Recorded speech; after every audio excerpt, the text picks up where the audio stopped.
ನೋಡ್ರಲ್ಲೇ ನೋಡ್ರೋ 2026ಕ್ಕೆ ಕಾಲ ಹೇಗೆ ಬದಲಾಗಿದೆ ಅನ್ನೋದನ್ನ ಕಣ್ಣಾರೆ ನೋಡ್ರಲ್ಲೇ ನೋಡ್ರೋ. ಇದು ಕೆಟ್ಟದಕ್ಕೋ ಒಳ್ಳೇದಕ್ಕೋ ಅಥವಾ ಕೇಡ್ಗಾಲಕ್ಕೋ ಗೊತ್ತಿಲ್ಲ. ಪಪ್ಪಾಯ ಗಿಡದಲ್ಲಿ ಪಪ್ಪಾಯ ಮಾತ್ರ ಬಿಡ್ಬೇಕಾಗಿತ್ತು, ಅದ್ರ ಜೊತೆಗೆ 15ರಿಂದ 20 ಕಲ್ಲಂಗಡಿ ಹಣ್ಣು ಬಿಟ್ಟಿದೆ ಕಣ್ರೋ. ನಿಜವಾಗ್ಲು ನೋಡ್ರೋ, ಇಲ್ಲಿ ಕುಯ್ದು ತೋರಿಸ್ತೀವಿ ನೋಡ್ರಲ್ಲೇ ನೋಡ್ರೋ. ಎಷ್ಟು ಕಲ್ಲರ್ ಆಗಿದೆ ಅಂತಂದ್ರೆ ನಿಜವಾಗ್ಲೂ ಇದು ಬೀಡಲ್ಲಿ ಬಿಟ್ಟಿದ್ರು ಕಲ್ಲಂಗಡಿ ಇಷ್ಟೊಂದು ಕಲ್ಲರ್ ಆಗಿರ್ತಿರ್ಲಿಲ್ಲ. ಪಪ್ಪಾಯಿ ಗಿಡದಲ್ಲಿ ಇಷ್ಟೊಂದು ಕಲ್ಲರ್ ಆಗಿಬಿಟ್ಟಿದೆ. ನಿಜವಾಗ್ಲೂ ಕೇಡ್ಗಾಲಕ್ಕೆ ನಾಯಿ ಮೊಟ್ಟೆ ಇಕ್ತು ಅನ್ನಂಗೆ ಇನ್ ಮುಂದಿನ ದಿನಗಳಲ್ಲಿ ಕೋಳಿ ಮೊಟ್ಟೆ ಇಡಲ್ಲ, ಮೊರಿನೇ ಹಾಕ್ಬಿಡುತ್ತೋ ಏನೋ. ಪ್ರಪಂಚದಲ್ಲಿ ಪ್ರಕೃತಿಯೇ ವಿಚಿತ್ರ ಘಟನೆಗಳು ನಡೀತಿರ್ಬೇಕಾದ್ರೆ ಇನ್ನು ಮನುಷ್ಯ ಯಾವ ಲೆಕ್ಕನೋ.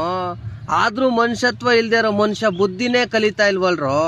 ನಾನು ನಂದು ಆಸ್ತಿ ಅಂತಸ್ತು ಅಸೂಯೆ ಕೋಪ ಅಂತ ಸಾಯ್ತಾನೆ ಪ್ರಪಂಚನೇ ಮುಳುಗೋಗೋ ಪರಿಸ್ಥಿತಿಗೆ ಬಂದಿದೆ.